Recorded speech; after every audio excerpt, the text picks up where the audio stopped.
Hello, everyone. Welcome to BizChicks TV. This is a place where you can find tips and tools to help you do business better. We're here to help you run a profitable business that's fun to run and take the hassle out of your hustle. And today it is Tech Life Weekly. We are so excited. I'm in the studio here with my friend and colleague, Miss Francine Gregory, real estate entrepreneur and tech diva. I'm Terralina from California Cover Ups, and we're the Biz Chicks. So we're gonna get this party started with this week in history. What you got for us, Fran? Well, let's see. Got a couple of things. Let me move that out of the way. And we want to say hey to everybody on Clubhouse and those who might be tuning in on Instagram. We're doing some new stuff today, just playing with it. Carlos Phoenix actually has a tool that will do what we're trying to do. But until I get with him, we're going to just stick this out. All right. Okay. And new 719, thank you for stopping by. All right. So our first story is Snow White premieres. Dr. Tachi, this will be of interest to you. Snow White premieres December 21st, 1937. Walt Disney premieres the animated film Snow Mm. White and the Seven Dwarfs. It was the first full-length animated feature film, taking 3 years and nearly $1.5 million to produce. And that was a massive amount for a feature film in 1937. Walt Disney had to mortgage his house to help finance the Wow. film. That's when Uh, you know you're all in when you start mortgaging the crib. Dr. Patrick, what you say? I said that paid off. Yeah, it really, I was like, wow. If I did that, I would just be homeless. It paid off for me. Right. And this is 1937. Wasn't a depression going on during that time? Mm. We're also in wartime, getting ready to coming off of one war, getting ready to go into another. So. Mm-hmm. Right. All right. So new 719, yeah, you are right. It did really pay off. Second story, December 22nd, 1882, Edward Johnson and an associate of Thomas Edison has walnut-sized bulbs made specifically for him to wire his Christmas tree with electric light. The 80 red, white, and blue bulbs form the first set of electric Christmas tree lights in history. Prior to this, That's exciting. people would traditionally decorate their trees with wax candles. Mm-hmm. Well, there's that was wise. all of this decorated tree. I'm like, okay, but that was 1882. Mm-hmm. And they Wow. had little shields in some cases around the candle to keep it away from the branches. Nevertheless, We just need Fido to run over and brush his tail against the tree. And our the next story, December 23rd, 1968, astronauts Frank Borman, James A. Lovell, and William Anders become the first men to orbit the moon, flying in Apollo 8. The men performed 10 total lunar orbits and test many of the procedures that will be used in future lunar missions. Additionally, the men were the first humans to travel beyond low Earth orbit, the first to see Earth as a whole planet, and the mm, first to directly see the far side of the moon. On Christmas Eve, the crew made a television broadcast from which they read the first 10 verses from the book of Genesis. It was the most watched television program ever at the time. wow. hmm And that is your week in tech history. All of them had something kind of Christmas. Oriented. Yeah. Hmm. So, Okay. Well, we just want to thank you, Miss Francine, for that. And we're feeling Christmassy. I haven't been able to really get into the spirit this year. and it's in 2 days. I don't know when I'm going to get there, but I want to share this story with you. How you doing, TJ? I'm good. Good, good to have you in here. Two short stories. Let's see if I can get this up on the screen. Da, da, da, da, da, da. And this one is a Christmas oriented story about Christmas trees, also, Fran. So let's see what we This can is do. Holiday. Her name's Holiday, and she's it's the second year we've had Holiday actually. Came along. That was 4 Christmases ago, and now we just really look forward to having eggnog back every year. It's quite weird. I'm raising my Christmas tree dancer for the 4th year. My name is Will, and I am the founder of the Northbert Christmas Tree Company where we rent out Christmas trees. All the trees have their own unique names, so we just basically thought of anything related to Christmas, from eggnog to dasher to like sleigh bells. It's like a tree daycare. The idea of Christmas tree rentals is that you can just basically take it for the time that it's needed, and then it comes back, sits on our irrigation system with all its other tree buds, and then it can be ready for you again next year. People do get ridiculously attached to it, and when we've offered them, say, a bigger tree because it's come available this year, people are like, "No, I just want my own tree back again, please." So this is eggnog back in 2019, touch over 5 foot high. That's amazing. Somebody else had gone to look at the trees in the yard and had spotted eggnog and said, "Oh, I like the look of that one." And Ewan told me about it, and I was like, "Hands off eggnog! Eggnog's part of our family." My boys like sort of 7-8 foot trees. And then when I bought Dancer for the first time, they looked at it and went, "Okay, it's not very big, Dad." But I said to them, "You've got to be patient and wait." A little bit nervous. I mean, we're lucky we have high ceilings here, but as she grows with us, she'll continue to fit in the room. How high she's going to grow.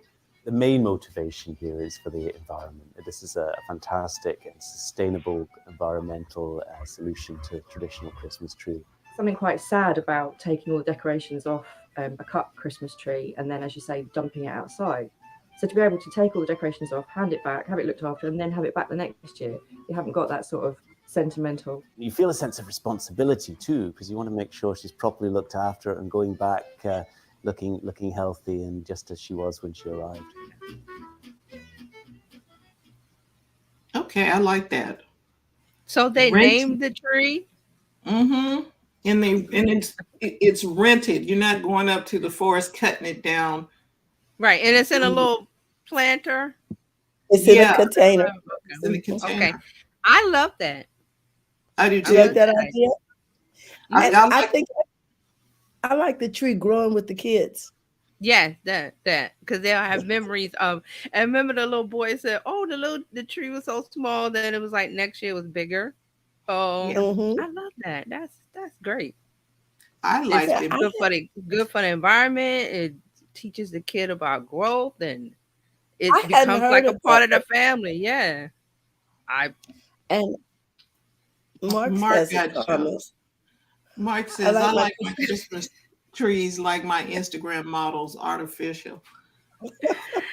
That's funny because I just remember when Mark said that we, when I was a kid, we had a silver tree and it was artificial, and you put the little arms and the little stick and everything. So I remember it was my job to put it together. So when he said that, I was like, I had a flashback. Like I had never had a green tree as a kid. It was a silver tree.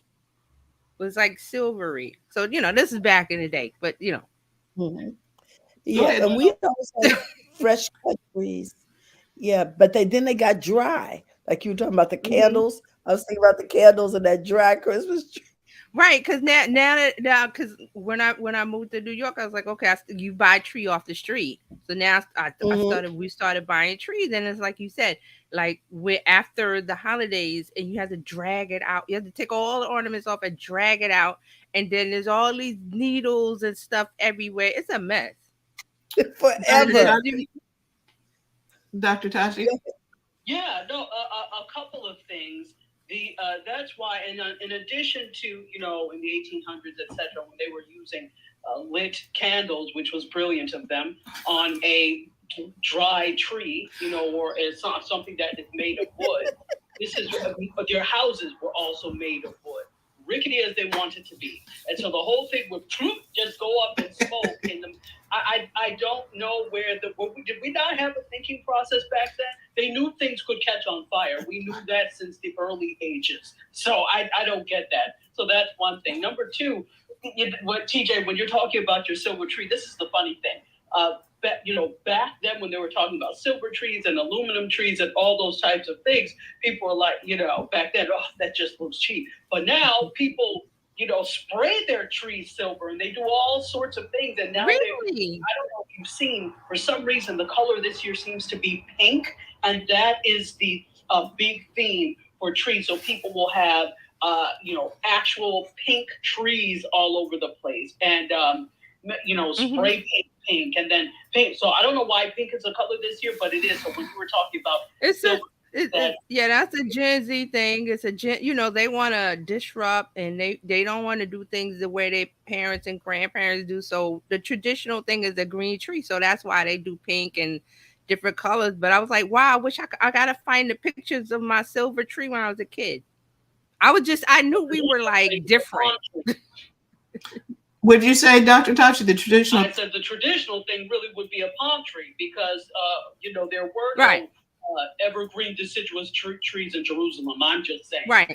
But see, the Christmas tree tradition comes from Germany. We got that from the Germans. Mm-hmm. That's from Germany, the Christmas trees. Yeah. So it has nothing to do. It has nothing to do with Jesus. Not at all. Christmas is actually a pagan holiday. And for a long time, it was banned as a holiday. This is recent. Yes.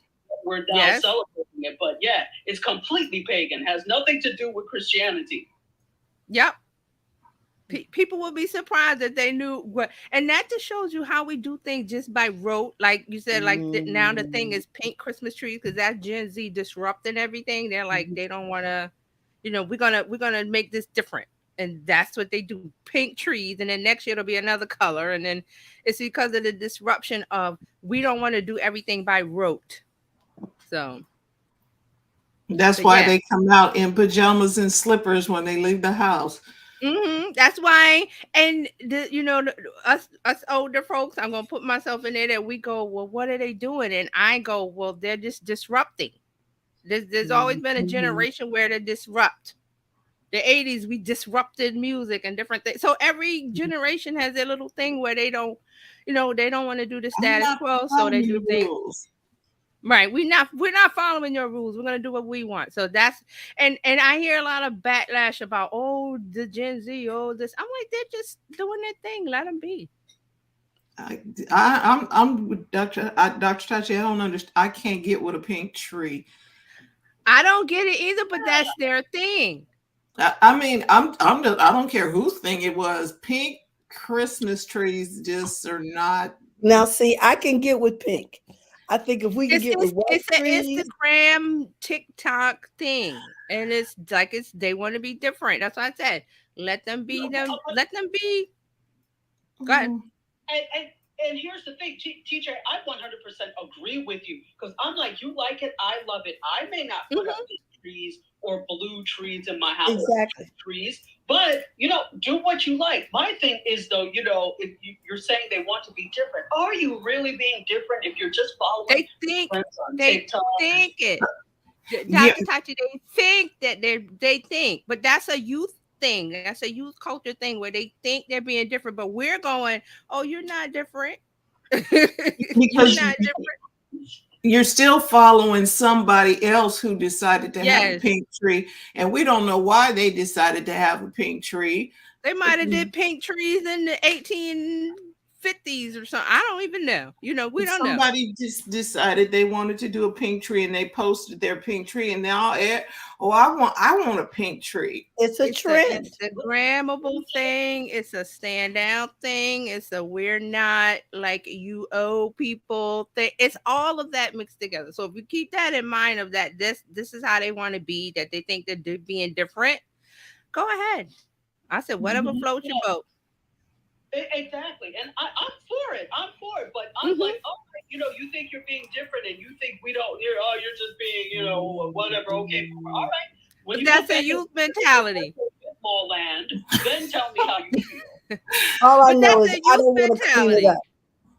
I That's don't a want to youth clean up. mentality thing, because I remember in the 80s we were like doing different things, and it was like the older people were like, well, what are you doing? We don't understand what you're doing. It was like, you don't understand. It's we're young and this and that, and we're gonna do this, and we're gonna all the things that were done. So every like decade, every generation does that, and they think that they're the innovators, but they're not. They're just doing And what they're doing. So. and this has nothing to do with Christmas. I was watching Karaoke Carpool, Okay. and Ludacris and Tyrese Gibson, where I was Mhm. like, okay, let me see how this is gonna go.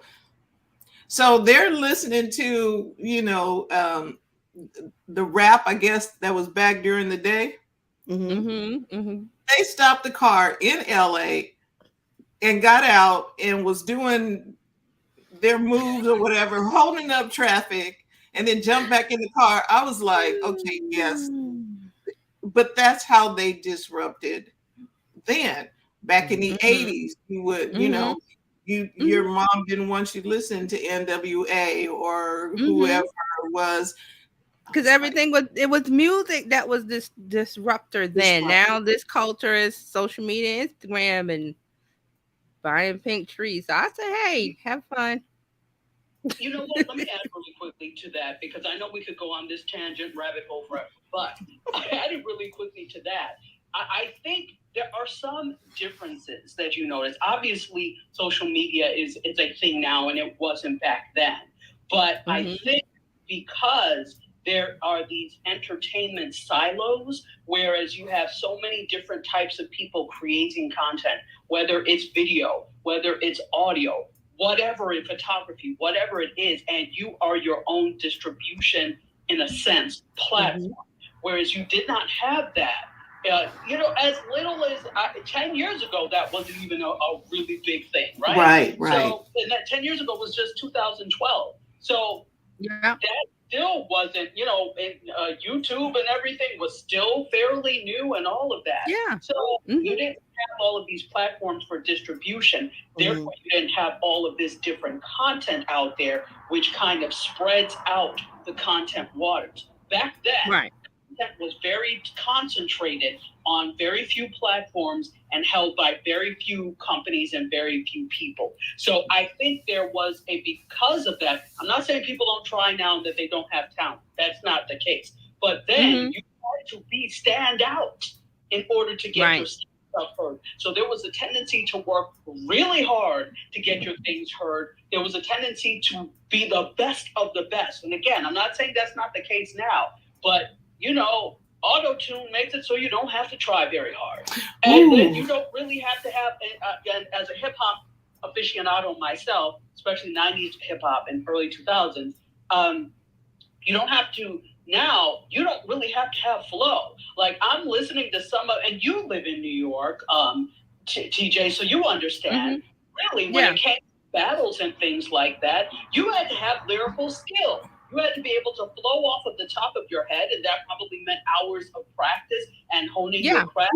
And now when I listen to flow, I'm like, wow, if they were in a battle, they would lose. And it's not no disrespect to them, but I'm just making the point overall that because there's so much out there now, and there are entertainment silos, you don't have to be the best of the best to excel like you did back then. I'm complete. And see, this reminds me. Do you remember the quote by Andy Warhol? In the future, everyone will be world famous for 15 minutes, and he said that. I forgot when he said it. I don't see a long time ago, and I was like, well, how is everybody going to be famous for get their 15 minutes of fame? And now you see with technology and social media that is happening. So it's happening where the technology has made it easy for people to pick up their phone. This is a studio. Yep. This is right in your hand. It's a Hollywood studio. I'm holding my phone for people in Clubhouse. It's a Hollywood studio. It's a music studio. It's a tool that lets you create things that you couldn't even imagine when I was a kid. Like, so radio station. Right. I remember when I was a kid, they said, oh, well, we're going to do video phone calls. I'm like, how? You didn't see it, but now you see it. Everybody, yeah, right. Remember that? I Yeah. remember that. Everybody, they were like, "Oh, you're gonna do phone calls over video?" Like how? With this And little this is phone with the little curly cord? yeah, and then this is the Star Trek situation too, where they were talking to the commander back wherever they were on Earth, and you're doing like we're doing now. We're doing a video Right. conference. Right. And Dick Tracy with the phone. We were like, how is Dick Tracy doing all that stuff Dick on his Tracy's wrist? doing what Now thing? we have it. My Fraser's brother here. loves his watch. Yes. Say again, Dr. Tachi?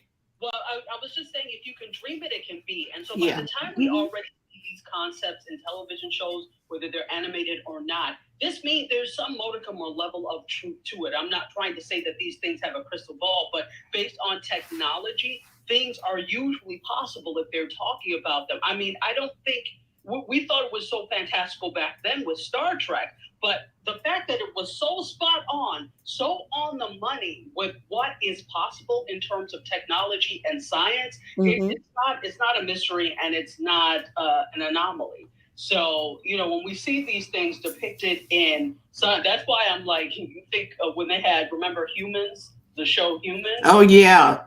Mommy, there's a bot. I was like, whoa. and Westworld, and I told you, we talked about this before, the fact that now there's this whole line of conversation around ethics and robotics, and how you have to be ethical. Like, all right, well, do you need to get permission if we have AI now and machine learning, which means that they can technically, quote, think. So if they can think, and you can also program them to think logically about things, do you then have to logically get permission to run them 24 hours a day from the actual bot? So this is a whole conversation that's happening now. Yes, because I think that was a theme on one of the what is the offshoot? It wasn't Star Trek.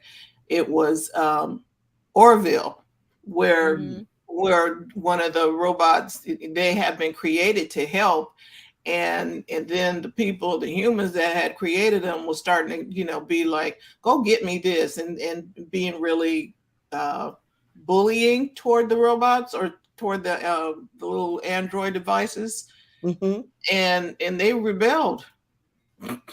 It was not good. I was like, see, it was not good. I'll say one thing is that will help fix like maybe some of the problems is going to be the blockchain where we're moving to. So just study up the blockchain. Okay.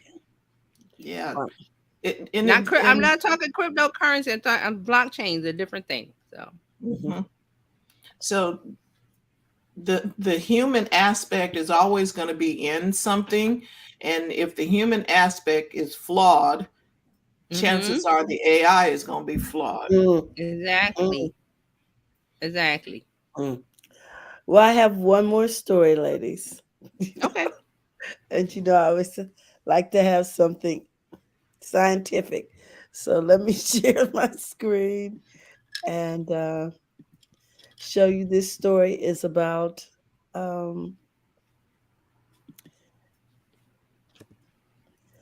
let's see if I can get this full screen. I don't know, because it's not a video. Okay, I'll start with this picture. Okay. And this particular subject is about, oh, wait a minute. Somebody's throwing me notes in here. Hold on. This particular picture is about okay. That's what happens when you have house guests and they know you're on the air. It's like, open the door and throwing it notes. Thank you. Pardon me.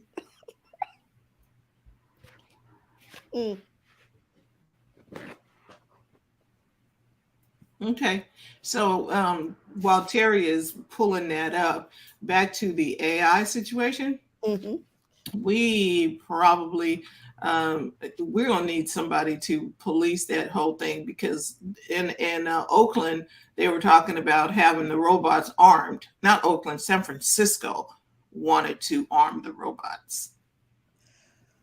Okay, yeah, they were. They were talking about arming those robots. I was like, But today's story is about scientists testing blood grown in the laboratory. You know uh, how, yes, you know how we're always What? having blood shortages? This is a Mm-hmm. blown up picture of a cell, of a red blood cell that was created in a laboratory. And so it says under the caption, it says, for the first time, scientists are testing blood cells grown in a laboratory on human volunteers. So, in other words, they have people coming in who are actually having this blood injected into them so they can test the efficacy of what's going on. Red blood cells take oxygen from the lungs and spread it through the body. So above, right, we're on this picture is a highly magnified image of a red blood cell grown in a laboratory. Now, there's several reasons why this could be even better than regular blood transfusion. For one thing, the red blood cells that are created in an adjust and it can be adjusted for people with different blood types. Because Right. if you have a rare blood type, sometimes it's hard to get the right blood transfusion. It's not always available. And that will be extremely helpful for those people. Also, the red blood cells created are brand new, meaning that they last longer. I didn't know this. I don't know a lot about, you know, Right. but red blood cells live for about 120 days. A normal transfusion has red blood cells of all different ages. That means Mm-hmm. only a transfusion of them uh, are brand new. If the lab created blood cells last longer, this could mean that you wouldn't have to have uh, transfusions as frequently. Mm-hmm. So the test is to test for the safety of lab grown red blood cells, and researchers have given a couple of teaspoons of these lab created blood to two healthy people.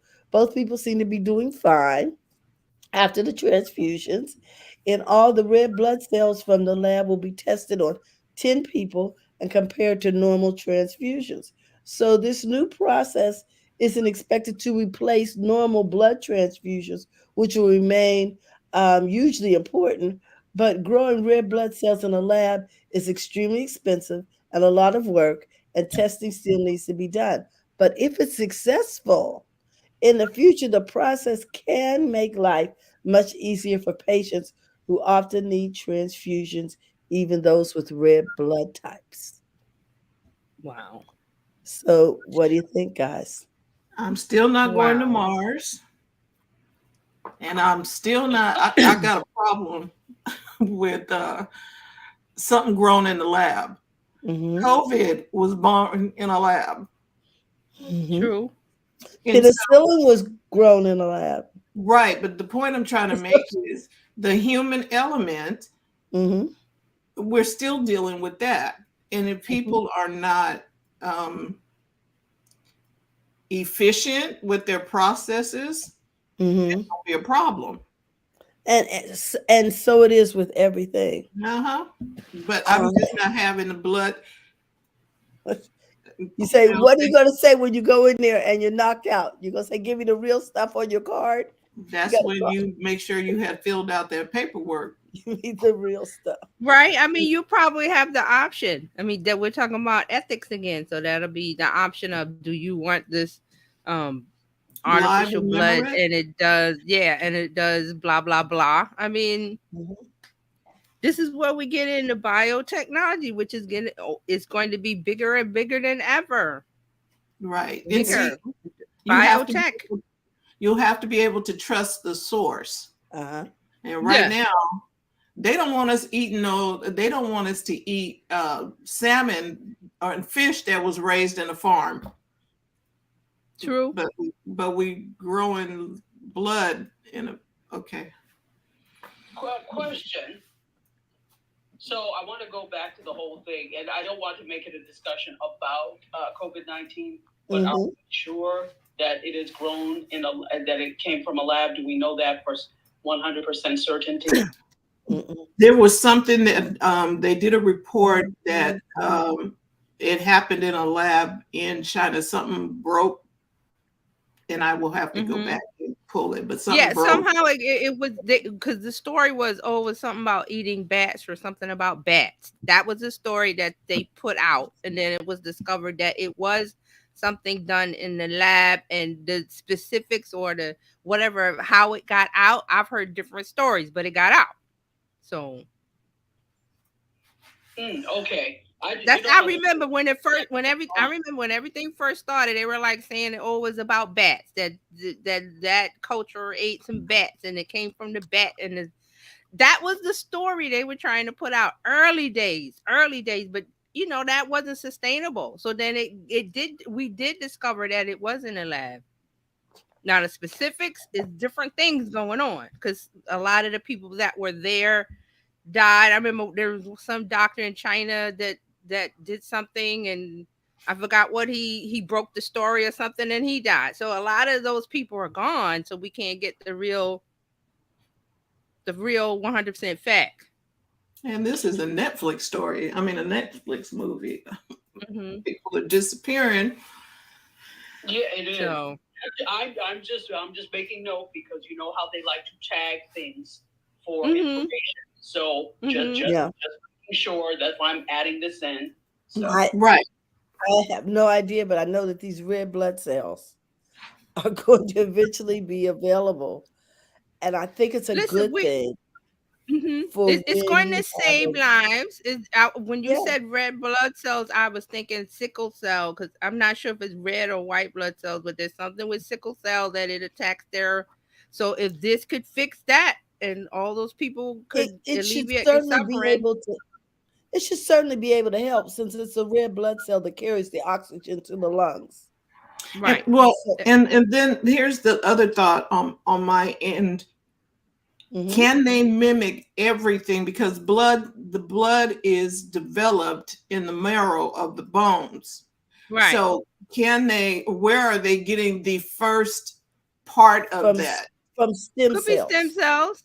It is Um, stem not cells. not to not to take it, like Dr. Toddy said, the discussion, but if you know the story of Henrietta Lacks, Yes. Hmm. there was a HBO show that Oprah did, the drama show that, well, not drama, I'm trying, it's not a documentary, but it's talking about their family because a woman wrote a book about it. I read the book. So if you get a chance to read the book. That'll tell you like the origins of stem cells. It came from this one woman in the 50s, black woman. Hmm. Black So woman. there's a Hmm. whole thing. Her family's getting paid now eventually, but Because and it's because a fascinating story. yeah, because they weren't getting paid initially, um, Mhm, mhm. until Doc, they were able to. Well, when it came out that it was the origin of these things, and you Dr. should be Tachi, compensated when you do those kinds of Go things. yeah, Dr. Um, Tachi had to comment. mhm, go mhm. yes, ahead. I was about to say since you were mentioning Henrietta Lacks, they actually are erecting a statue in her honor. I can't remember where it is, but Uh-huh. Is it at Johns Hopkins? Maybe at not John Hopkins, whatever the hospital, Mayo Clinic or John Hopkins, one of those, I think. well, there was a Confederate statue there before, and they took Mhm. that down, Okay. and now they are erecting one of Henrietta Lacks. I just saw the story yesterday, but I don't Okay. remember where it's happening. Okay. Okay.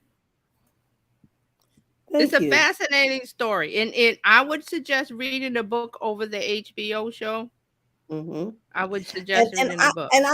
I didn't bring this story for us to go down a rabbit hole. I Right, just right, right. wanted you to know that there are new things coming for 2023 that can be life-saving and Mhm. that can be joyous and celebrated like a live tree, And here's which one is point to only a that. tree No one, I for don't think they're 2020. gonna force you. I don't think anybody's gonna force you to take the fake Mm. blood. Nobody's Mm, gonna force you. And That it's that I know. and like Won't all force things, this is an expensive process when it's initiates. you. Mhm. So, I don't think it's going to be readily available.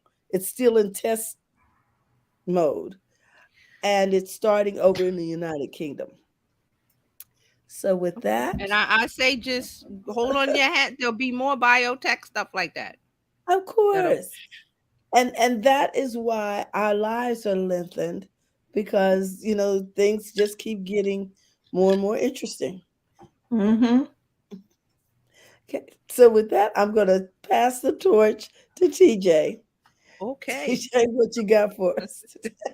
All right. So this week in social media news, let's talk about YouTube. Mhm. YouTube is adding a lot of tools and little things that to help you creators manage your YouTube channel. So they're Mhm. adding shorts insights.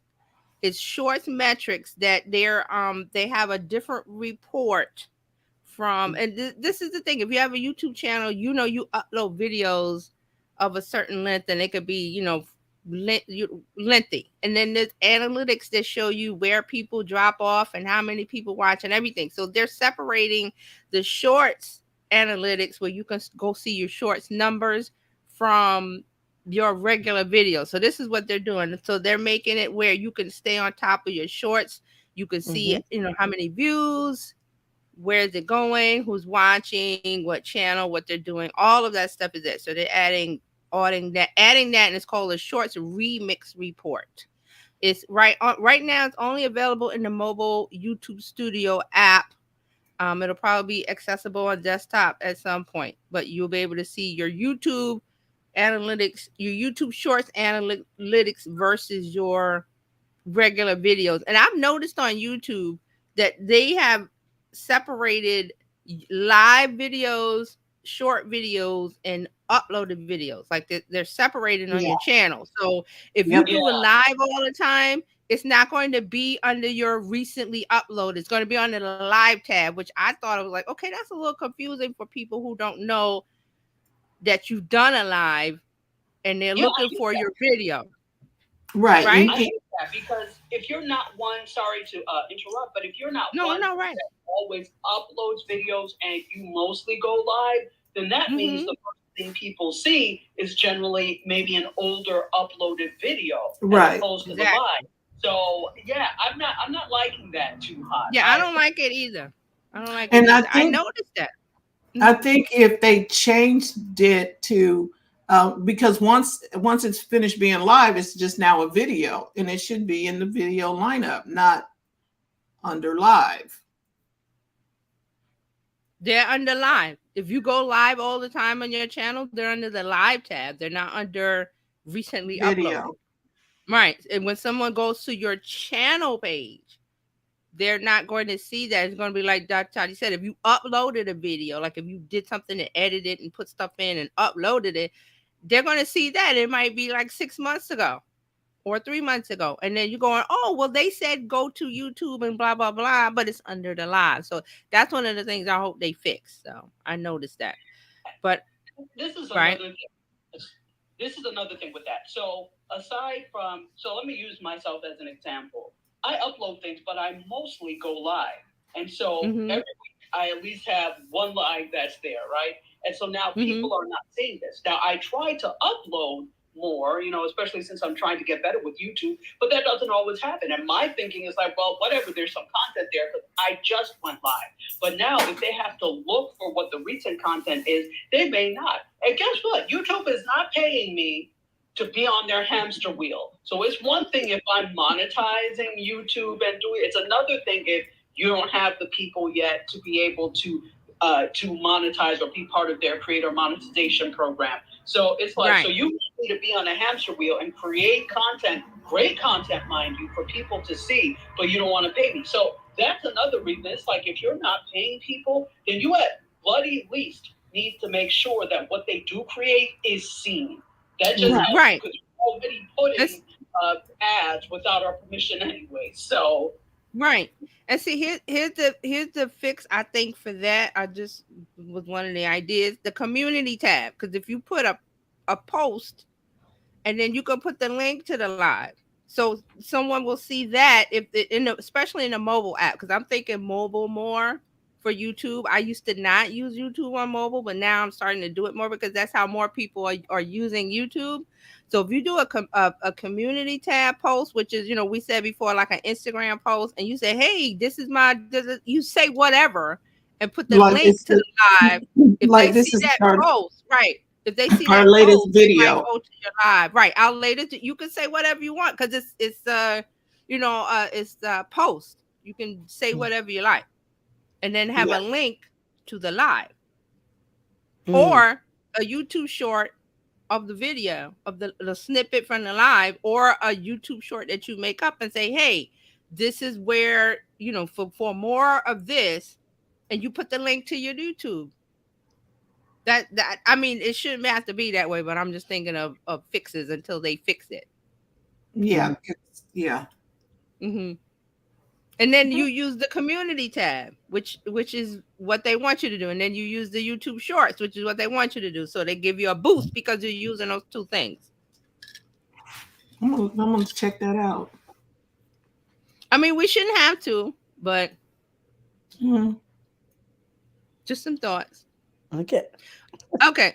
So back to YouTube. Their statement for all of these things, they're adding metrics to the key metrics display in YouTube Studio. So they're adding different things in the analytics section. So they're saying currently impressions are the only metric shown on the key metric card for posts in Studio. This week we'll be adding additional metrics to the card, including likes and subscribers on both mobile and web. So what they're doing is in YouTube Studio, they're making it there's a lot of confusion, there's not confusion, there's a lot of information there to unpack. So I think they're trying to make it easier for content creators to use their channel and see where exactly target exactly the metric they want. Because if you're concerned about YouTube shorts, how are my shorts doing, you want to see that right away in a different section. So I think they're working on it. YouTube also rolling out some new posting options. They're expanding the quizzes, and I've seen that. I've seen people have some quizzes on there, and this is through the community tab. And then it says as well as the iOS rollout of stickers and graphic overlays. And I think we talked about that. One of Mm-hmm. the arguments people have, one of the arguments creators have about YouTube Shorts is that the Shorts interface in the mobile is clunky. It's not as nice as TikTok. The one in TikTok is real easy and flows well, and it's got all the little things. When you go to the YouTube Shorts on mobile, trying to make a short within the app, there's not a lot of options, and it's not the process isn't as smooth. So that's like one of the complaints from Mm. But and I think that's probably because you can't go and bite the tools that they're using on right, TikTok. You can't just go over there and do that until TikTok is no longer there. Then I guess all the tech will right, be up for grabs. But right Okay. now, but do it. that was one of the complaints, because people who use TikTok have now, because shorts is going to have the option to where it's going to pay you more than creating content on TikTok. So to get that way, you have to use, a lot of people use the app, and the in-app functions aren't as smooth. So that was like one complaint. But I'm like, hey, make a video outside of the Shorts app and then upload it. But there's different options, whatever floats their boats. Okay. But they're gonna have a complaint about Yeah. something. Also, Google is testing text search for segments in YouTube clips. So they're trying to expand their search capacity, which in videos, with the new test to search by keyword for sections of video clips. So they're doing this test in India, which will use video captions, either uploaded or auto-generated, to help users find relevant sections within video clips. They're saying YouTube has been working on this search capacity since they added the video chapter search back in 2021.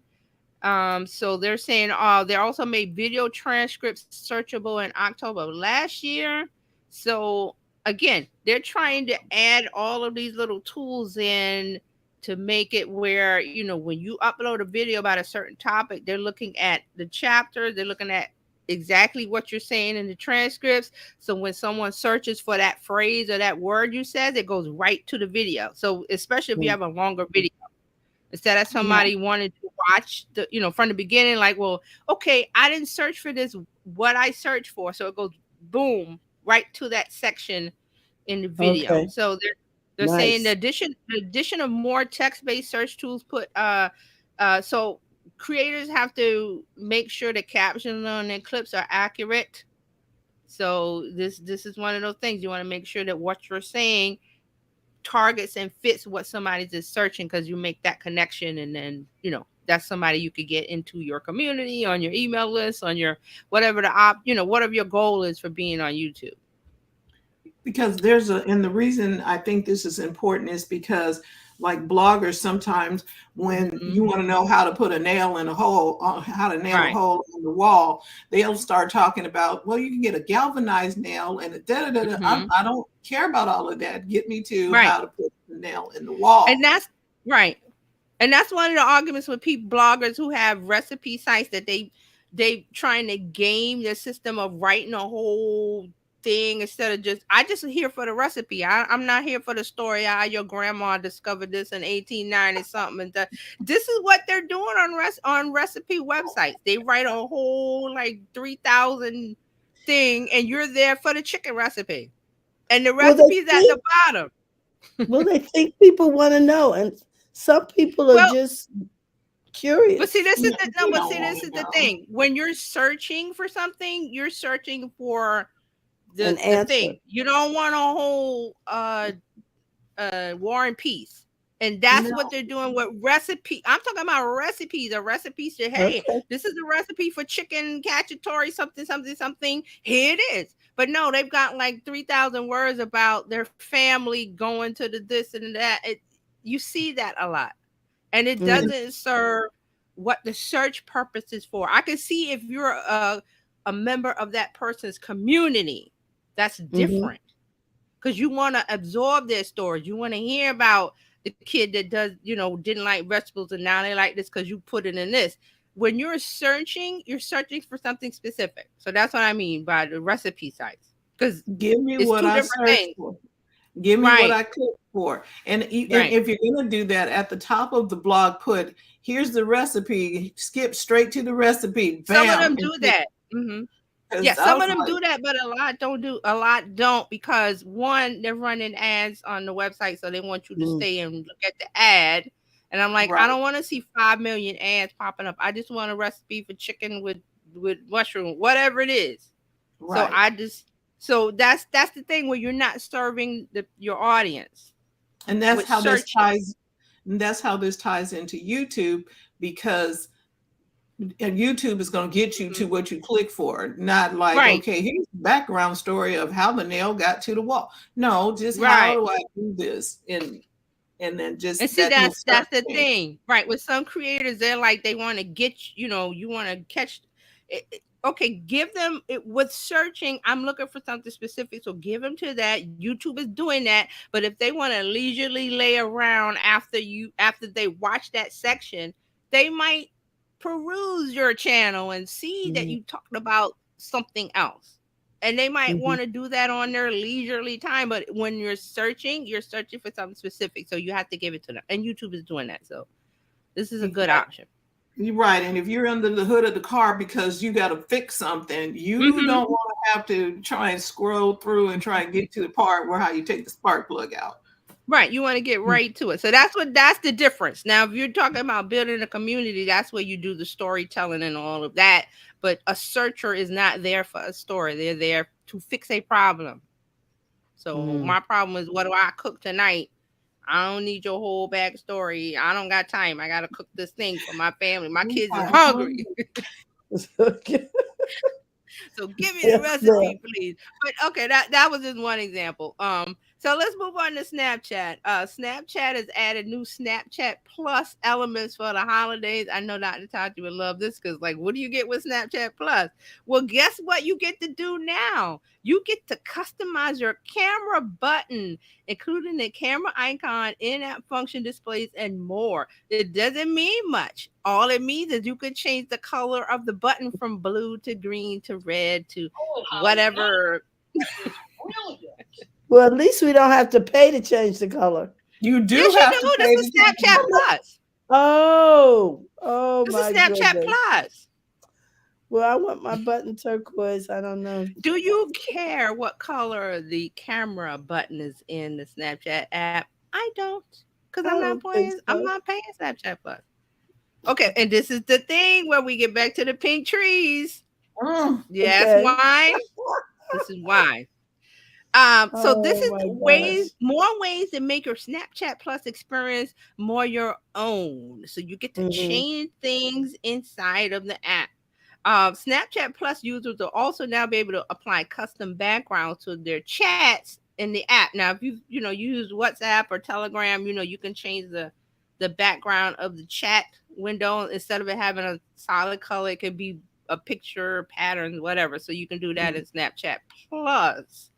And one more thing you can do with Snapchat Plus, you can gift a Snapchat Plus subscription for Christmas. So you can give somebody a Snapchat Plus subscription. Oh, wonderful. Dr. Tachi, you want one of those? I won't be buying it for you, but Oh, if you're not, then I'm not. Thank you. I'm good. Well, if ooh-wee. if you have there's a young person in your family, you know what to give them, and they use Snapchat, you might want to give them the little stocking stuffer, Look, let's an be e-gift. honest. They're going to look at you crazy if you give them a Snapchat subscription. No, if they use it and they don't have it, you have to know that Mhm. that they're enamored with it and they use it all the time, and then they Okay, go, they're, oh, they're okay because I'm getting ready to say I'm like, these people. I no, can no, see no. my I said, grandson or my granddaughter but if here. they use it, and they do, just like My like Carolina's grandchildren, they use that. my They use grandson TikTok, is on right? Right. my So grandson if is they, on Snapchat. The the hmm the he would, and 16-year-old is on he Snapchat. might like it. So there Mhm. you go. It's Mhm. I'm not selling Snapchat Plus. I'm just saying this is what they're offering. Merry Mhm. Christmas. Mhm. Mm. I'm Jerry Johnson, and I approve this message. Okay, Oh so my speaking of gosh. subscriptions, let's go to Twitter. Mhm.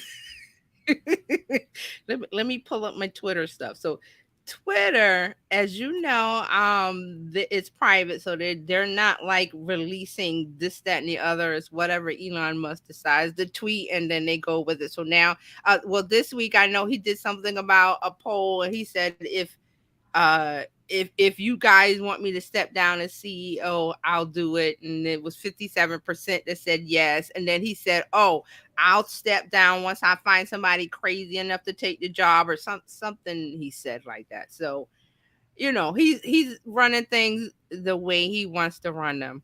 But there is a couple things. Twitter, the app, is released and not Elon Musk. So Twitter announced that view counts for tweets are now visible on iOS and Android, and they'll be coming soon to the webs. Now, what this is, it's a little icon. I saw it yesterday. It's a little bar, like a bar graph icon on the left side of the tweet. It tells you how many times someone has looked at your tweet, and the number's there.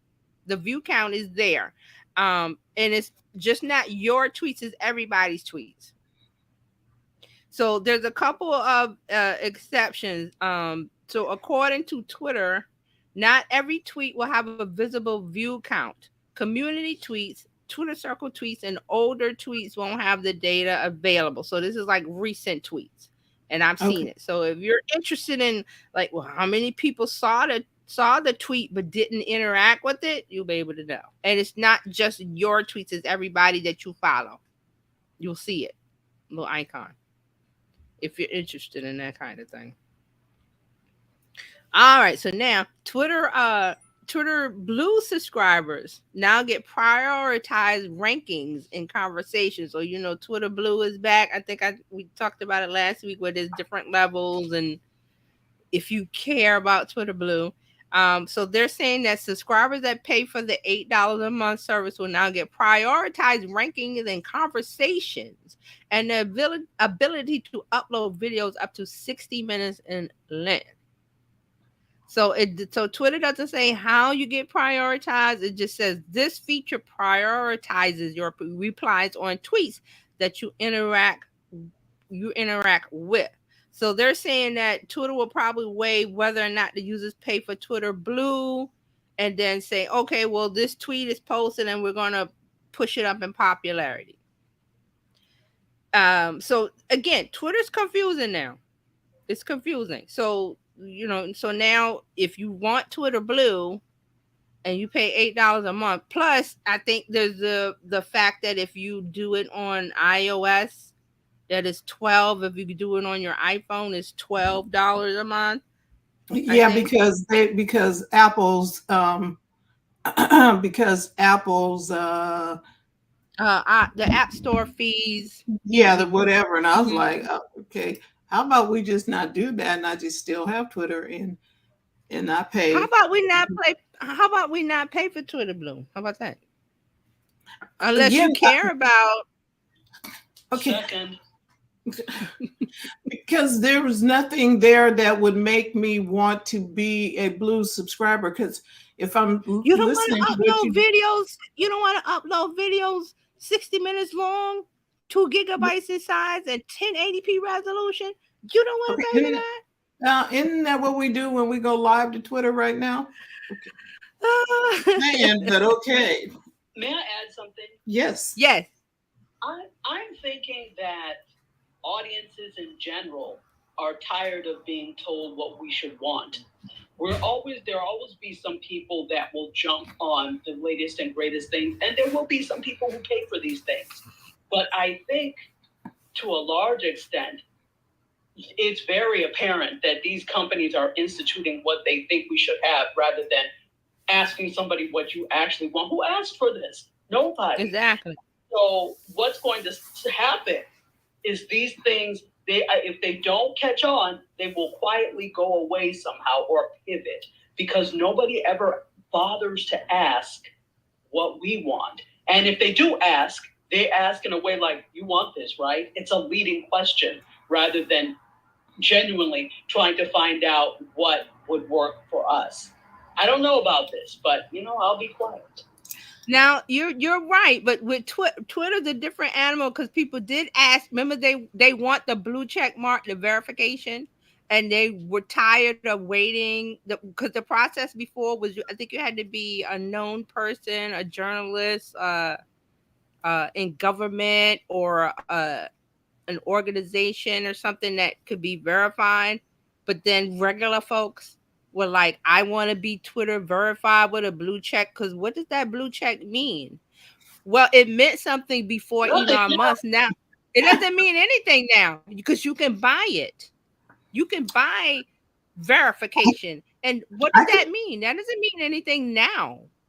I can become a doctor and get my PhD online. Yeah. Just pay for it. Well, there are a lot of people doing that, so So you don't. My thought is that this Elon came and cheapened the brand. He did because now it was a process of you had to have something, say something of worth, of value, and be backed by like you said, a doctor that has a degree, or you have the knowledge and the skill behind it.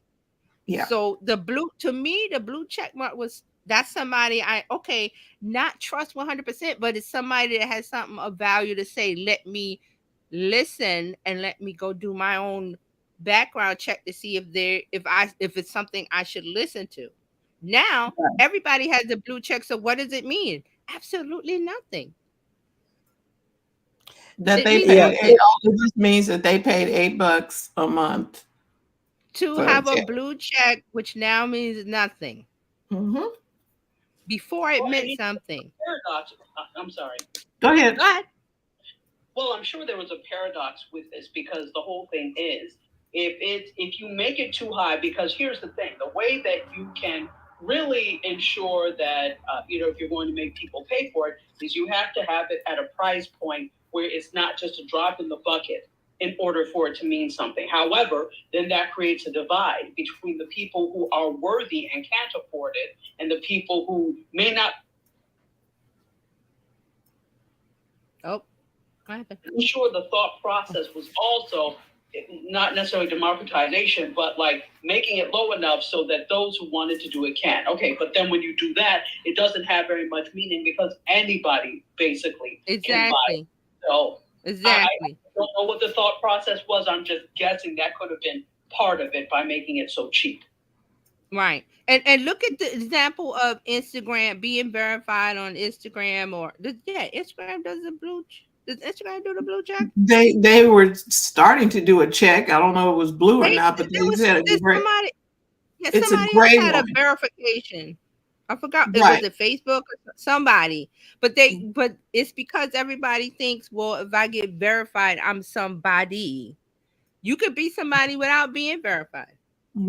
I think Let's it is write that Facebook on that has first. famous people, Yeah. celebrities, and they have a Mm, verification process. But the process is you have to apply and be somebody, and I mean mhm, as far as a journalist or the president In, or the CEO of this.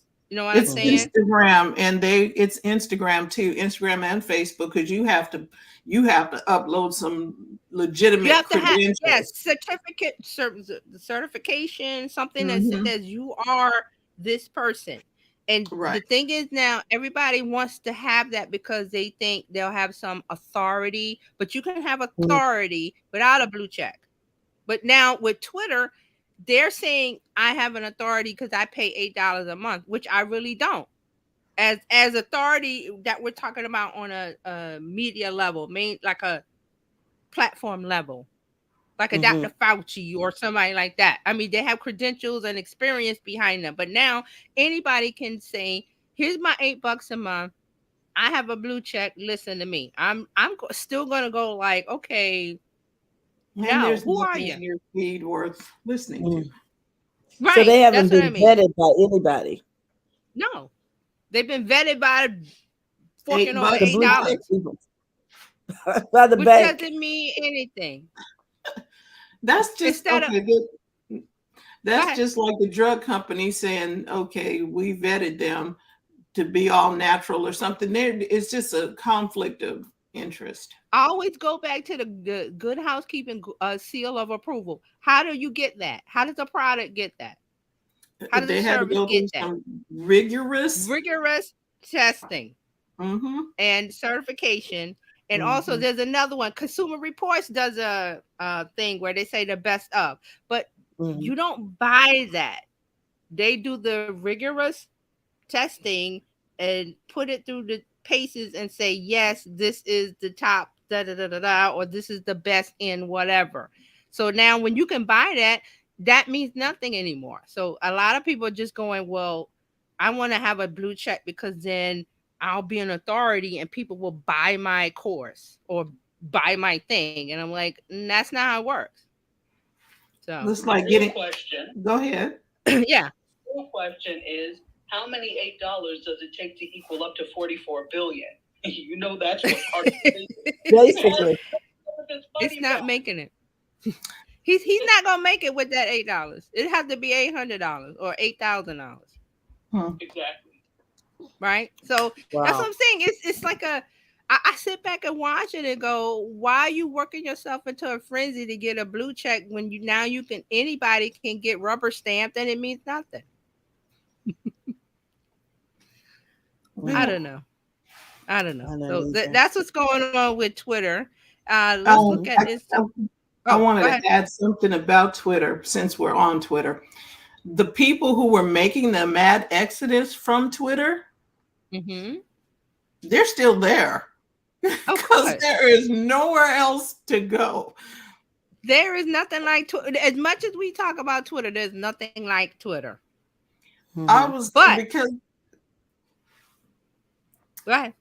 I was just gonna say they're still there and they're still putting stuff on Twitter. Mm-hmm. And I learned this from you to curate what I want to see on Twitter. I don't see On the all the whirlwind. platforms. Yeah, on I don't. everywhere, even on Facebook, even on mm, Instagram. That's the whole Right. purpose of having a feed. mhm. You get to Well, set your feed guys, the way you want. I've got to go, but I want to wish Okay. everybody Merry Christmas before I Merry go. Christmas. And Merry I'll Christmas. be listening. Merry Bye bye. Christmas. Okay. Merry Yeah, I just have Christmas. a few more. So Instagram has they launch, every app was launching this 2022 recap. So Instagram has their 2022 recap template for Reels. So they making a template where you can put in your best of 2022, and then it will have narration from celebrities. One of them was DJ Khaled, and different things. So you can, it's called Create Your 2022 Recap Reel, and you'll see it when you go on Instagram. It'll be like a little white box that prompts you to do that. So that's where Instagram is doing a little thing. Facebook has added another way for you to create reels in the app. So now they have an option that says ready made, and it says share more to unlock ready-made reels. When you share stories, photos, and videos, Facebook can turn those into reels for you that are ready to share. So they're trying to make another way for people to make reels because they really want you to make reels. So that was from Facebook. And TikTok, there's one big story that we got to talk about. It came out a couple days ago. TikTok's parent company has accessed the data of U.S. journalists. So Okay. ByteDance, let's get it, because we're gonna talk about this. Gonna be a little juicy one. Then we're gonna move on to media. TikTok parent company ByteDance. Remember, ByteDance owns TikTok. ByteDance is in China. It's not an American owned company. They fired 4 employees who improperly accessed the personal data of 2 journalists on the platform. But then I did some more digging, and then Forbes has released that multiple Forbes journalists were a part of this spying on the data of these journalists. So it was when I first saw it, it was Financial Times journalists, BuzzFeed journalists, and now it's Forbes. Forbes is saying it's so Forbes says that it was a covert surveillance campaign which was designed to unearth the source of leaks inside the company, inside of Forbes, inside of ByteDance, following the stories that they were exposing about the links to China. So as a result of the investigation, ByteDance fired its chief internal auditor and a couple other people. So they're saying that TikTok user data was accessed while ByteDance employees were investigating potential employee leaks to the press. So they were saying that they were following these journalists because China's going, why is stuff leaking? So they were following the U.S. journalists instead of looking at their side of it, if that makes any sense. Okay. Um, so what happened? This is what they got. So the personal data accessed from the journalist account included IP addresses, and IP addresses can provide information about a user's location. Okay, so this is, remember, the thing is that one employee said that everything is seen in China. The Chinese employee for ByteDance says everything is seen in China. Okay, and then TikTok says no, that's not true, and then they had to backtrack it. So, and remember, in Europe, they told you if you use the app, we spy on you. All right, so that's the latest. That's the TikTok latest. is going. They may go down in flames before Twitter. It might be. I Because think you got a point there. They had a good thing going, but they got to be greedy. And Yeah. people may not, you know.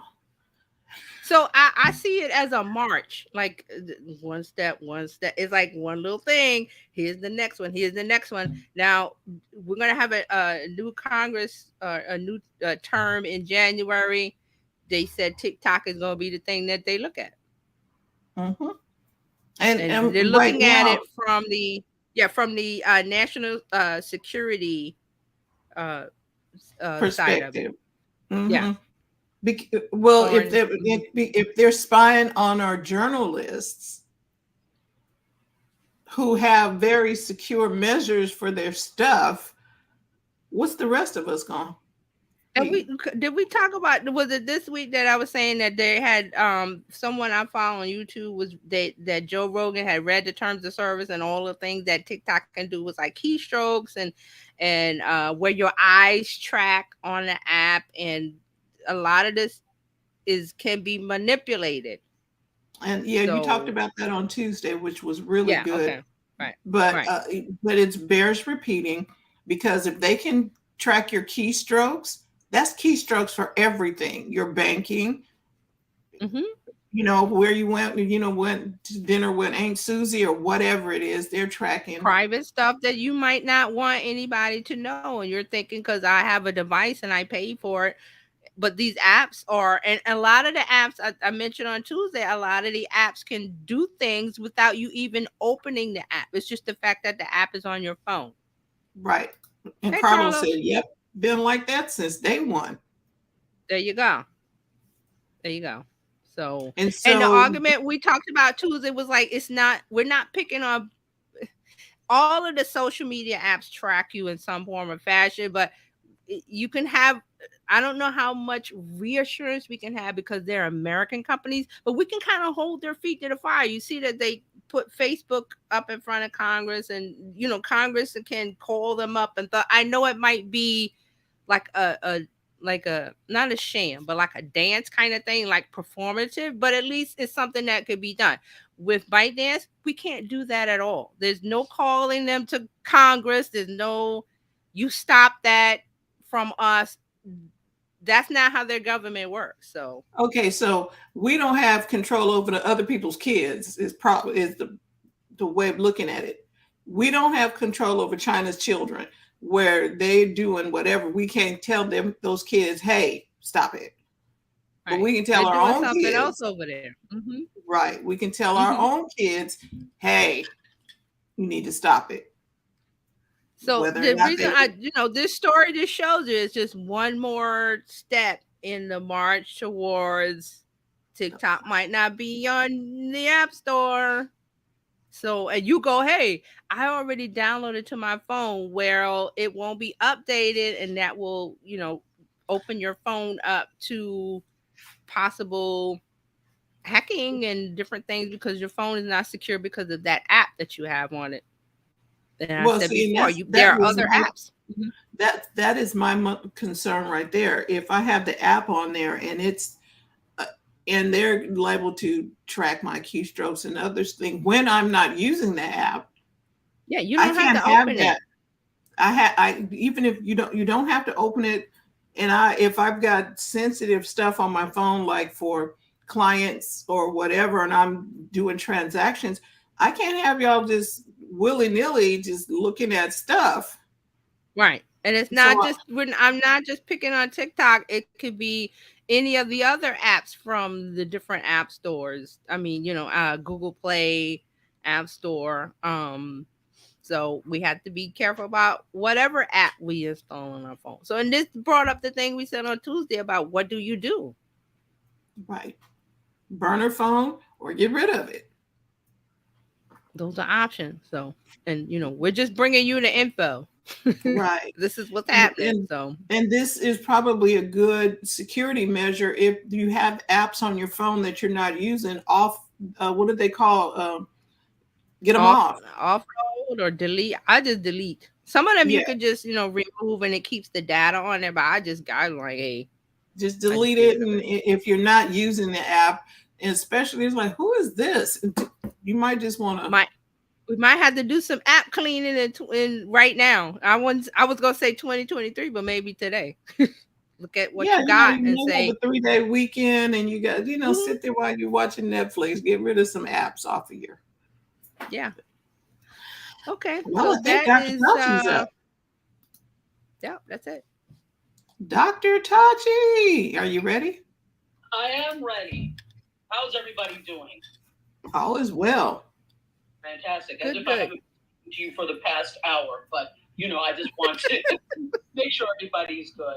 And amusing, I'm thinking about because you know how I one of my favorite places to get perfumes from is Dossier, not a sponsorship, but to get is Dossier. And there's this whole thing with opening it. Oh, and there are ones that I usually get, but I tried something new.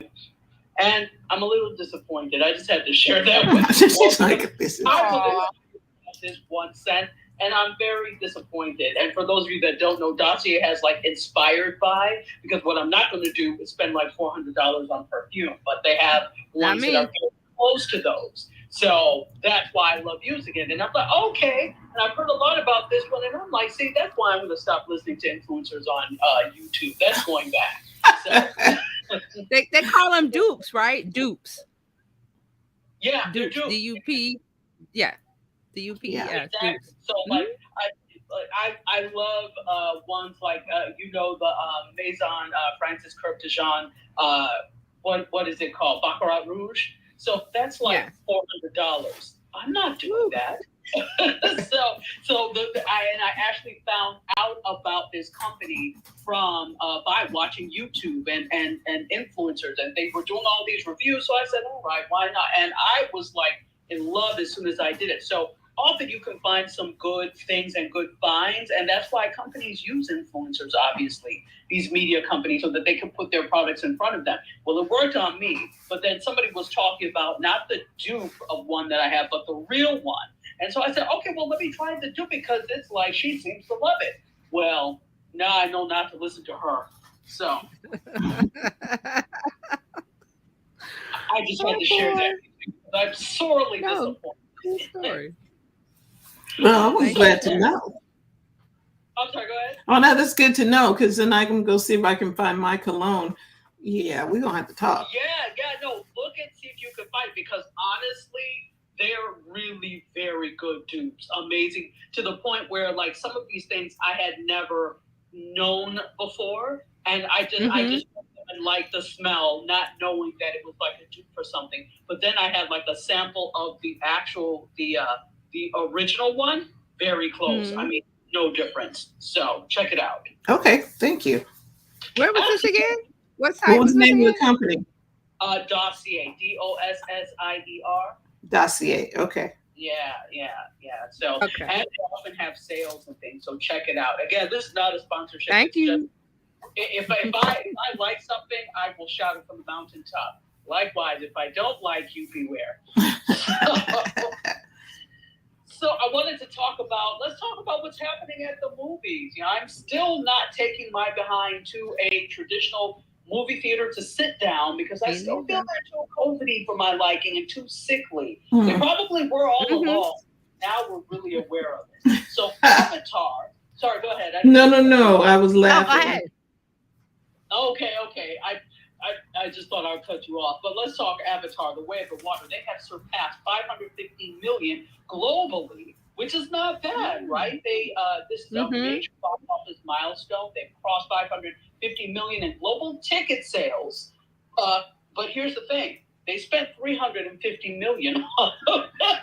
So now before they really break even. So my thing is like, if you're spending that much on the film, you have to surpass that, right? And again, this is an American company that spent 550 million. So and they've made 300. They spent 350 million, made 550 million. So they've made 200 million over, but have they really? Because there's still other expenses that you have to think about. But they have a way to go before they're even profitable with this. So James Cameron is the director of that movie, and of course it's a Disney film because they hold the rights to Avatar because they acquired 20th Century Fox in 2019, which meant they acquired things like Avatar as well. But it did stay strong at the box office because in just 5 days, it became one of 8 films to cross the $500 million mark worldwide. And by the new year, their goal is to aim for the $1 billion mark. You're going to need it since you spent so much. I got a question. Wow. Is this the same Avatar that came out way back when, or is this a new? Yeah. This is a sequel to that. Oh, it's a sequel. It's not like the first Avatar because I couldn't tell the difference. I'm just saying. Yeah, it's supposed to. Let me just say, it is supposed to be a sequel. Whether or not they succeeded is a different story, but it's supposed to be a sequel. Yeah, aren't they still fighting from their giant? Isn't it still the same premise? I didn't see it, but I was just like, this looks like the same movie. The first one was kind of environmental in the where they were trying to save the Avatar world from being not invaded but taken over and use the natural resources and stuff, right? You said Right. colonized. Okay. Right. Yeah, and okay, because maybe I have to get into the story, but I'm just saying, from the looks of it, it looks exactly like the Yeah, first it one. looks it's because it's about people. They're blue, they're tall and blue, and they have tails. And you have to watch the first one. You definitely have to watch the first one. So Fred Okay. is like, no. It's the Isn't it same on Disney movie. Plus? I think it's on Disney It's on Plus. Disney Plus. I think Mhm. it's on Disney Plus, not the Way of the Water. Because see, that's the only thing that's different is the Way of the Water between. Yeah, it is. Again, remember, in order to be considered for Oscar and award season consideration, it has to run in theaters for a certain amount of weeks. So even if it was simultaneous or shortly after released on Disney Plus, they were going to do a theatrical run because they had to for award consideration. If you don't care, then it doesn't matter. Okay. Right. So let's remember that the first Avatar, since we're talking about that, it was 2009 it was released. So really? it's been, what is that, 13 years? Yeah, it's been a while. Yeah. 13 years ago. And they grossed $716 million in North America and made $2.9 billion globally. But what they're hoping for is that obviously the pandemic has really ruined a lot when it comes to box office sales, etc. But the holiday season, they're hoping is going to be rewarding. It's projected to decline 40% to 40 to 50% from its 134 million debut, which is not bad because even in pre-pandemic box office, that was good if you did $134 million. So interesting. So, Tati, the question, do you think they're going to beat Top Gun? Because Top Gun did like a ton of money. This is was the number one grossing film of this year, right? The new Top Gun. Yeah. You think they're going to do more than Top Gun? I think they're going to do more because here's the thing. You've got a wider audience with Avatar than you do Top Gun. Mm-hmm. Okay. In my opinion. Okay. And that's partially because it's also animated. Even though it's not a kid's movie, it is also animated. So I think you've got that end of it as well. Also, it's on Disney Plus. So I think it has more legs than a Top Gun will. Top Gun is going to be very finite. Tom Cruise continues to keep making these movies, and I guess if the church mythology wants it to happen, it's going to keep going. Tom Cruise. Okay. So that's what's going on there. But let's talk about Disney more. So Disney has crossed $4 billion at the global box office. And this is propped up, obviously, by Avatar, The Way of the Water. They've officially crossed $4 billion for 2022. That makes it the number one studio in the running for this year's worldwide box office. This, again, Avatar had a lot to do with it. And this cumulative amount came in just Monday, as they've broken out as a 1.7 billion domestic and 2.3 billion international cumulative releases from key releases like Doctor Strange and the Multiverse of Madness, which made 955 million globally. That's a lot. Black Panther: Wakanda Forever, to date, 789 million. Thor: Love and Thunder, 761 million. And Avatar, to date, 497 million. And, it just came out. So I'm projecting it's going to do a lot more. So, but if you do you notice the theme among all of this? A lot of this is superhero based, is fantasy based, number one. But then a lot of it is Marvel. So Marvel, with the exception of Avatar, but Marvel is a huge seller for Disney. Huge. So I'm not surprised by this at all, and probably neither are they. They were very strategic in what they were going to release this year. So good for them. Yeah.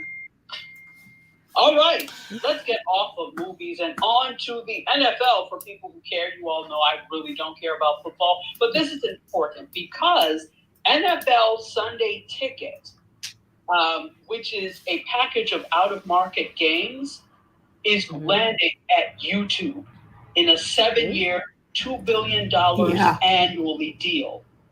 Wow. Yeah.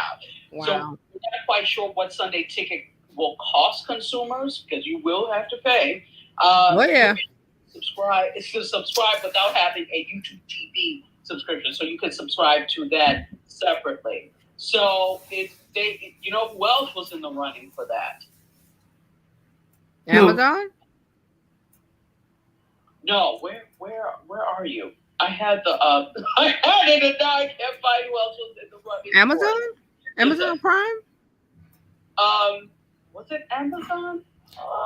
Because I know Amazon Prime does have some Sunday football. Yeah, they do have. But these are out of market ones. So out of market. Okay, gotcha. Right. I can't remember who it is. Okay, I'll find it because I pulled up the thing as well, and I don't know why I cannot find it. There's a Apple. Okay, it's Apple, Amazon, and ESPN. Yeah, that's what I got from The Verge. Was in the running for this as well, but they couldn't reach. The NFL couldn't reach a deal with Apple, so now Apple/YouTube has it. Wow, ouch! That's a hit, Apple. So anyway, the NFL media is not included in this whole deal. So I don't have a whole lot of details yet, but just know that, and this just happened because I think this just happened like yesterday or day before yesterday that the deal went to Google. So Sunday Ticket is now at Google, off the plate of Apple. So I don't know what Apple is about to do, or like they say in the South, what they're finna do, but we'll see. Yeah, Sunday Ticket. Sunday Ticket is like it used to be on Comcast. You know what I mean? Like if you were on a cable network, you could get Sunday Ticket and be able to watch all the football games. Well, because on YouTube TV you can pick up the football games whenever they're on. I don't have to be tied to cable to see it. And then Amazon Prime had a few games over there. And isn't YouTube the place where, if you want to watch highlight reels or clips or stuff like that, YouTube is on Twitter. They have, you can go to the YouTube channel or just to YouTube and get the key moments of a game. Right. And not watch the whole thing. So. Yeah. Whereas I don't think a lot of people are going to Apple for that. And maybe Apple dodged a bullet on that because Sunday, I can't see. I don't think it fits in with Apple's ecosystem of what they're trying to do. Apple TV, the Apple Plus. So, but go ahead, Dr. Taji.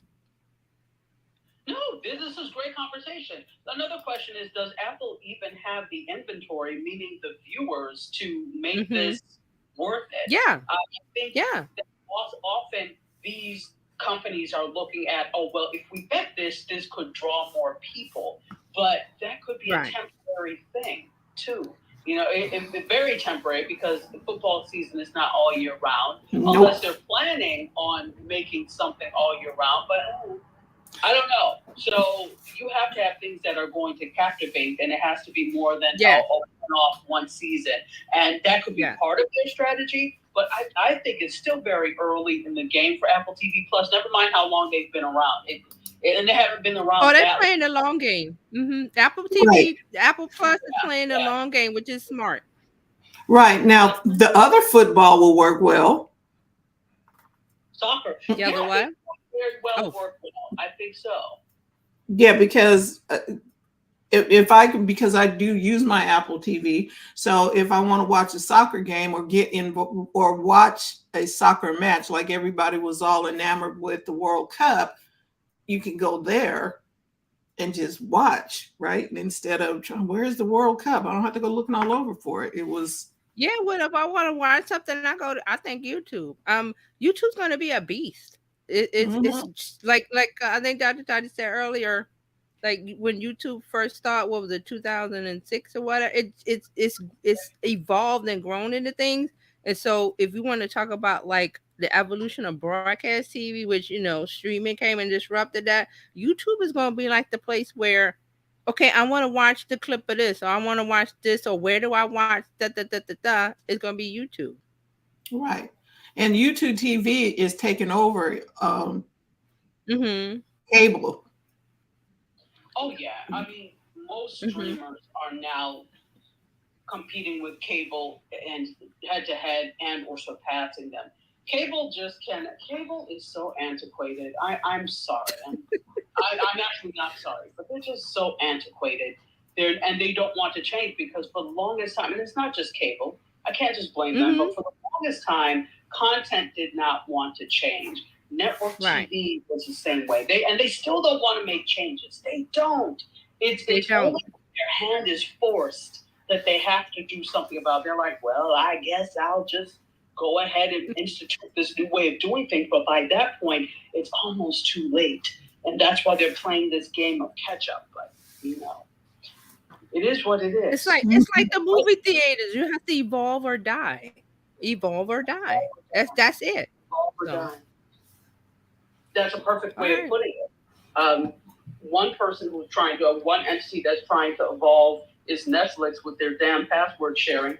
And they say that they are going to crack down in 2023 with additional charges. So here's the thing. We know for years they have been turning a blind eye to those of us who were password sharing. I wasn't actually password sharing. I never really have, but there are a lot of people who have. And so now they're Mm-hmm. finally making a move to go after it. And it's going to go into effect in the U.S. Remember, they were doing this was it Brazil? They were testing it in a few markets. And now they're going to do it here. So 9 to 5 Google and the Wall Street Journal report that they are aiming to, quote, end password sharing of an approximate 100 million viewers of the service. And they're looking to monetize with additional charges. So this report says that Netflix, is going to bring new charges to account holders next year or in a few days, that will allow additional households to adding additional households to a subscription. And we started talking about that. So this is where they had it. They tested it in places including Argentina, Dominican Republic, Guatemala, and other regions. And in those test countries, additional users cost $2.99 per month on top of the usual account fees. So apparently, Okay. fees could be coming as early in next year. So go ahead. And my question is, I don't understand why Netflix should have followed the Spotify model. It does, if Spotify, you pay a certain amount and you can give you get like 5 accounts, I think, that you can give away. Like it's under that umbrella. So Right. you got I have members. Mhm. Why didn't my they do that? my Netflix is like that. I have a main account and then I've got Mhm. 3 or 4 people that are on my account Right. and that But can why? But why are people still doing the password sharing? Is it because they don't want to pay that bigger fee and they just use the one? And Because it's people in the same registered household. And what people are doing are sharing passwords across households. So they're not all okay, registered as being in the same household. So that's what okay, they're gotcha. back down on. Okay, okay. but like I don't know when we talked about this last, but it doesn't make sense if you're losing money from advertising. You might want to keep the 1 million people that was already in Well, there. I'm saying you're not in a position right now, Netflix, to piss anybody else off because you already had to give money back because you didn't meet your Jeez, advertising on demand streaming tier projections. Because you, like I said, remember I was talking about last week, that they charge $65 CPM as opposed to the 35 to 40 other streamers charge. So now you promised the sun, the moon, and the stars, and you haven't delivered. And that's because they don't have enough people, inventory, watching the streaming video on demand. Not streaming video on demand. They don't have enough people subscribe to that tier to make it worth it for advertisers. So they said, okay, you have to give the money back. And they made that agreement. So you can't afford to anger anybody else, Netflix. Hold on to the subscribers you have. Wow. And let the people who came in and they're already grandfathered in using somebody's password, just the people coming in after this, maybe you don't do that. Yeah, I think there's so many other ways that they could monetize, and they just have to be creative about it. What about why are they not doing pay-per-view things? Everything is, it's all inclusive, which is fine. That makes sense. So that you can have access to the majority of it. But I'm like, you could totally do some special events. Like, for example, Hulu did, and they made you sign up for Hulu. But, they got people to do it. And I did the free trial where they had the Essence Fest. And they had live Essence Fest, right? Where they had the whole... Who was it? It was Janet Jackson. And they had people. I signed up for that because I wanted to see Janet perform. I did too. It was Janet and New Edition, and they were both good. New Edition. Well, I watched that, and it was good. My thing is, like, weren't you doing things like that? But make it pay-per-view. Do these exclusive events. Charge people $2.99, whatever the case may be.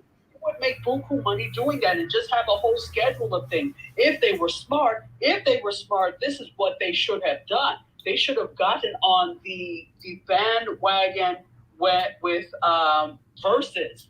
I would have acquired Versus. Yes. Done special events because there's already a lot of people who have Netflix. They could, and they do Versus throughout the year, right? But obviously Triller acquired them now, but you could have done, or even if you didn't acquire them, you could have made a special deal so that they could do all, their Verses from there. I just would have. Right. And like there's so many pay-per-view events. They could have done boxing matches. They could have done other types of things where people would, it's only on, like my husband watches boxing. So the only place you can get it is on Netflix pay-per-view. Okay. I understand that some of the other places like Showtime and whatever, is it Showtime and somebody else, they have pay-per-view. You can subscribe, but this particular event does not come with your subscription. Right. Like I said, evolve or die. That seems to be the theme with media. I'm like, I don't understand why they didn't see the value, like Dr. Tati said, with Versus. I mean, I was like, wow, somebody should have jumped on. I mean, I know they did something with Apple, but then they switched to Triller, and I don't understand with that. But the opportunity's there. I don't see why they're not, oh well. I'm not a media executive. Honestly, too, I think maybe for them looking at, I would have, but I also don't know all their financials. I do know their financials could be better. And maybe they just didn't have the resources to put into it. It wasn't, so you can find the money if you're a company like that for things you deem important, but maybe they just ran out of resources for those types of things. And there could just also be bad direction in terms of what they were looking at acquiring as well. So there could be a lot of different things. And sometimes it's easy for us to say, but when they look at the financials, maybe it didn't work for them. But also, I think these companies, and that's because they're beholden to shareholders, their main thing is they've got to find a way to make profits and be profitable. So even if you were comfortable at a certain level, if I made this, we would be good. That would not be enough for shareholders, right? So you're so beholden to them that you're always finding a way to maximize profits. That's a whole other conversation, but interesting. Yep. All right, let me keep going because I don't want to hold us all day. It is the holiday weekend. It's already Hanukkah. Hanukkah is going on, and then we've got Christmas, and then the day after Christmas is Kwanzaa. So it is the holiday season. We don't want to keep people too long. Right. Let's talk a little bit more about Netflix. Netflix has branched out further into fitness content because they have an upcoming launch of a Nike Training Club classes. So this is good for the new year. For those of you who said, this year for real, I'm going to exercise until January 2nd. So, but let's see. Hopefully this works out for folks. And Netflix is officially branching out into this. They announced just today that they're going to, start streaming Nike Training Club classes next week. And they're going to release a total of 30 hours of exercise sessions in 2 separate batches. They include workouts for all fitness levels. They'll be available in multiple languages on all Netflix plans. So the first batch of fitness classes actually launches next week on the 30th. And the second batch will be released in 2023. So a total of 45 episodes will be part of the first batch, and that will include Kickstart Fitness with the basics, 2 weeks to a stronger core, fall in love with Vinyasa Yoga, hit and strength with Tara, and feel good fitness. So once those classes are released, then Netflix users will be able to search Nike to access them. And so that's interesting. There is actually, and I didn't know this, a Nike Training Club app that offers a range of different options for people of all fitness levels, like strength training, yoga, high intensity workouts, etc. And they're led by Nike certified trainers. So it's kind of like if you're thinking about Apple Fitness Plus or Peloton, it's that same type of thing. And I didn't realize Nike had a training club, but it makes sense. I didn't know that either. And that's one of the ways they can make money. Yes. Thank you. Exactly. So I don't know what the terms of the deal with Nike were for this, but again, creative ways of monetizing are what they're going to have to do because clearly it's not going to be from your ad-supported tier yet. Maybe in the new year it will start to turn around for them. And we talked about the reasons why last week. So check that out starting next week. Just not Google, but in the search, put Nike, and you'll be able to get access to the first batch of classes. Yay! All right. So let's talk a little bit more let's go to audio now and Spotify. And John Ostroff is the chief advertising officer for Spotify. And she has some things to say. There's an article that you can listen to now, but there's also, or a podcast you can listen to, but it's also in an article. So she talked about a number of things. So Joe Rogan Experience, we already know that Joe Rogan moved exclusively to Spotify in December of 2020. They are like the marquee. It is a marquee podcast for Spotify. They paid, at first we thought it was $100 million. Then it came out later that they paid him $200 million. Just tell the truth. So he's a $200 million podcaster. And so, but that was part of the thing. They have a multi-billion-dollar push into the podcasting space. So, of course, there were other things with that. You know, Meghan Markle and Prince Harry. Prince Harry. Mm-hmm. Part of that whole thing, etc. So it's going to be interesting watching what they do because Spotify, according to Spotify, they had 3 of the top 5 podcasts globally this year. The Joe Rogan Experience, Alex Cooper's Call Her Daddy talk show, and a scripted thriller called Casso 63 in all languages. So Spotify's number 3 for the year was Anything Goes with Emma Chamberlain. And Emma Chamberlain is a popular YouTuber, and it's going to become exclusively available next year on Spotify. So they're still making deals for exclusive podcasts. So watch out for more there. Very interesting. So watch the podcasting space is what I'm saying. Watch what Spotify is doing, and watch to see if other audio producers / podcasters follow suit. I would even say something social audio like this may be a contender for that. So keep, and by this I mean Clubhouse. So keep watching. Mm-hmm. All right, let's do this. I think I have one more story. Hold on just a second. Or did I? Yeah, I think Oh, I think while you're looking, I'll say the Henrietta Lacks statue. It was in her hometown, Roanoke, Virginia. I think that's I knew where it it was is. Virginia, and I couldn't remember. Roanoke, Virginia. Right. Yes. Mm-hmm. And you That's where know, it is. Virginia was the capital of the, well, Richmond was the capital of the Confederacy, so they had Yeah. Confederate statues all over. Yeah, and it replaced the Robert E. Lee statue, so it was in our hometown. Good. Mm-hmm. Because of Henrietta Lacks that we have the level of research that we have now. So, Yep. fantastic. Biotech, thanks to her. Thanks to her. So that's it. That's it. That I have for you for media for this week. There are a lot of things happening, but it's a holiday season, so it's a little bit of slowdown, just a tiny bit when it comes to that, and everybody comes back full throttle in January. Yay. Yeah. All right. Well, thank you, Dr. Tachi and TJ. We just want to thank everybody who's been watching here live on the replay, Instagram, wherever you're watching us today. We want to say thank you so much, and looking forward to seeing you next week. On Monday, we'll start the week in not quite a new year, huh? Not yet. Not yet. Okay.